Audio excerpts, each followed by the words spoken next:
Ada berita yang bersumber pada laporan AIDS Data, sebuah lembaga riset pembangunan di bawah College of William and Mary. Laporan ini mengungkap data dari berbagai negara terkait yang berhutang dengan Tiongkok, termasuk Indonesia. Dua klarifikasi data hutang ke Tiongkok yang dibahas dalam laporan itu yaitu: satu, unreported debt atau hutang yang tidak dilaporkan. Yang kedua adalah hidden debt atau hutang yang disembunyikan. Khusus hidden debt, Indonesia dinyatakan bahwa berhutang sebesar US dollar 17,28 billion, yang mana lebih dari 4 kali sovereign debt Indonesia kepada Tiongkok, yaitu sebesar hanya 3,9 billion US dollar. Mengapa hidden debt ini penting untuk dibahas? Ini kembali pada status pembahasan kita terdahulu tentang keuangan BUMN. Hidden debt ini dimiliki oleh BUMN, dengan demikian tidak akan muncul dalam balance sheet pemerintah, namun muncul dalam balance sheet BUMN tersebut. Perbedaan antara sovereign debt dengan hidden debt adalah: satu, apabila sovereign debt default,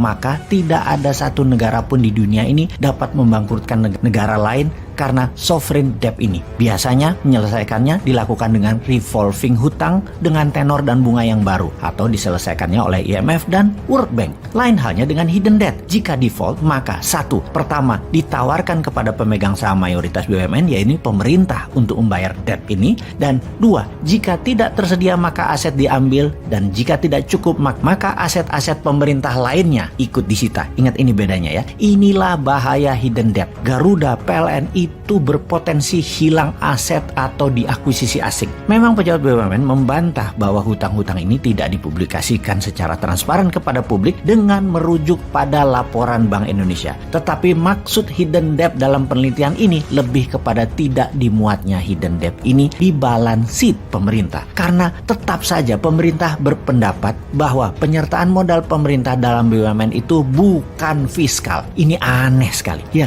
tapi namanya juga lagi berkuasa. Ini yang ditakutkan mereka kalau suatu hari mereka tidak berkuasa lagi. Aturannya dibalik ke sebagaimana seharusnya. Mereka bisa kena pasal pelanggaran dan penyalahgunaan kekuasaan. Dan ini penjaranya panjang, baju oranyenya panjang hal ini. Dan banyak lagi, berjamaah. Oke, kita lanjut. Jadi paling aman sampai tahun 2024 atau 2029 masih dikawal mereka. Kalau perlu tambah 3 tahun dulu diperpanjang jabatannya dengan alasan pandemi. Lalu 2027-2032 juga masih diperpanjang kekuasaannya ala Putin, tukar presiden dengan perdana menteri, balik lagi presiden. Jadi yang jadi wakil presidennya adalah presiden sekarang. Pokoknya diputar-putar aja, tukar presiden jadi wakil presiden. Lalu dari 2032 dan 2037, 10 tahun tambahan ini masih kelompok mereka juga mirip Putin aja mengendalikan Rusia. Ya nggak apa-apa juga, namanya juga mereka berkuasa. Semua ini bisa-bisa saja, namun digaransi Indonesia akan tetap menjadi middle income country. Sekali lagi, apapun yang mereka lakukan tidak akan membuat Indonesia menjadi negara maju, tidak buat miskin. Namanya middle income country, nggak naik nggak turun.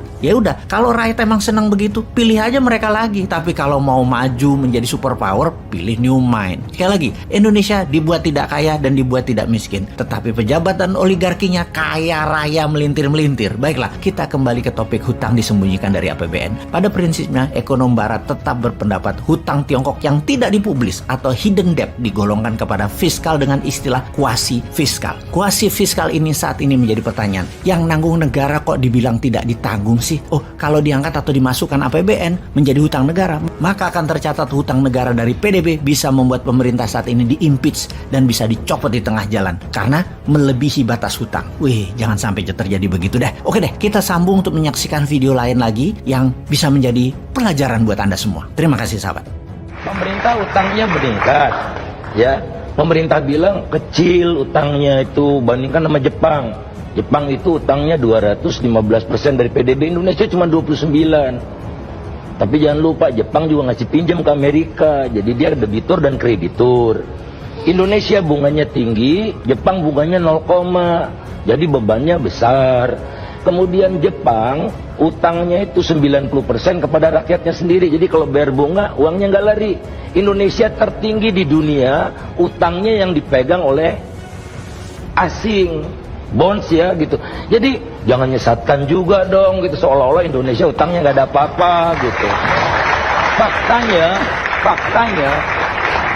Faktanya adalah Indonesia berutang karena apa? Karena pengeluarannya meningkat, pendapatannya turun. Tax ratio 5 tahun terakhir turun. Di era Pak Jokowi setiap tahun tax ratio turun. sehingga penerimaannya naik, pengeluarannya turun. Nah, akibatnya utang tambah banyak. Nah, utang tambah banyak itu saya ingin katakan alokasinya lebih banyak untuk material, kedua bayar bunga, ketiga baru capex. Disitulah infrastruktur.